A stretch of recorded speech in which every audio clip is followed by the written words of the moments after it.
Thank you for joining Wars of the Rosies. And this is Anderson James from the Encyclopedia of Freemasonry by Albert G. Mackey. Anderson James.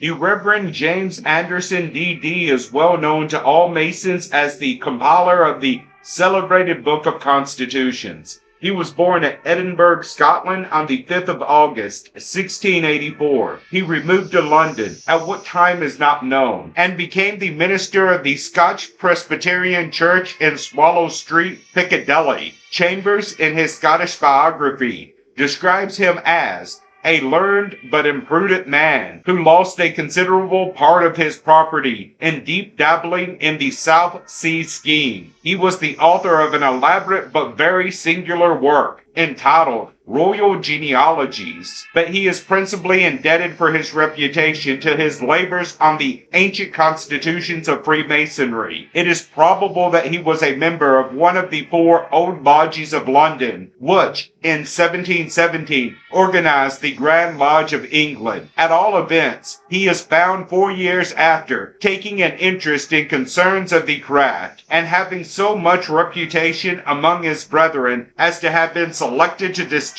the difficult duties of a histographer. On the 29th of September, 1721, he was commissioned by the Grand Lodge to collect and compile the history, charges, and regulations of the fraternity from the then existing Ancient Constitutions of the Lodges.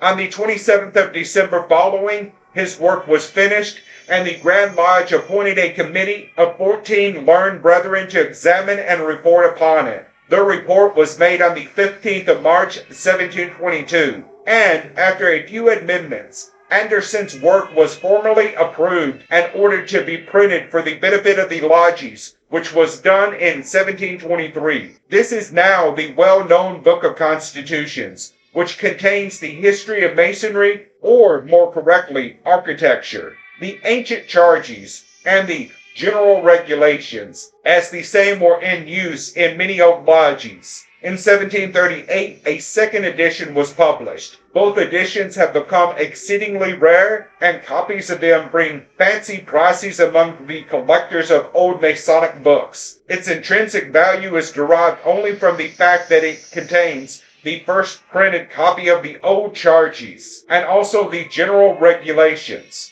The history of Masonry, which precedes these, and constitutes the body of the work, is fanciful, unreliable, and pretentious to a degree that often leads to absurdity. The craft is greatly indebted to Anderson for his labors in reorganizing the institution, but doubtless it would have been better if he had contented himself with giving the records of the Grand Lodge from 1717 to 1738, which are contained in his second edition, and with preserving for us the charges and regulations which, without his industry, might have been lost. No Masonic writer would now venture to quote Anderson as authority for the history of the order anterior to the 18th century. It must also be added that in the republication of the old charges, in the edition of 1738, he made several important alterations and interpolations, which greatly gave some offense to the Grand Lodge, and which rendered the second edition of no authority in this respect. In 1730, Dr. Anderson, in reply to some libelous attacks on the order, and especially the pretended exposition of Pritchard, published a defense of Masonry, which he subsequently appended to the second edition of the Book of Constitutions. This is the earliest scholarly discussion of the character of the Masonic institution, and proves that Anderson was a man of learning and extensive reading. He died in 1746, aged 62 years. Thank you for watching, and please don't forget to share, like, subscribe, and comment. And if you can, please consider donating to Wars of the Rosies. Links to PayPal and Patreon are in the description. Thank you so very much.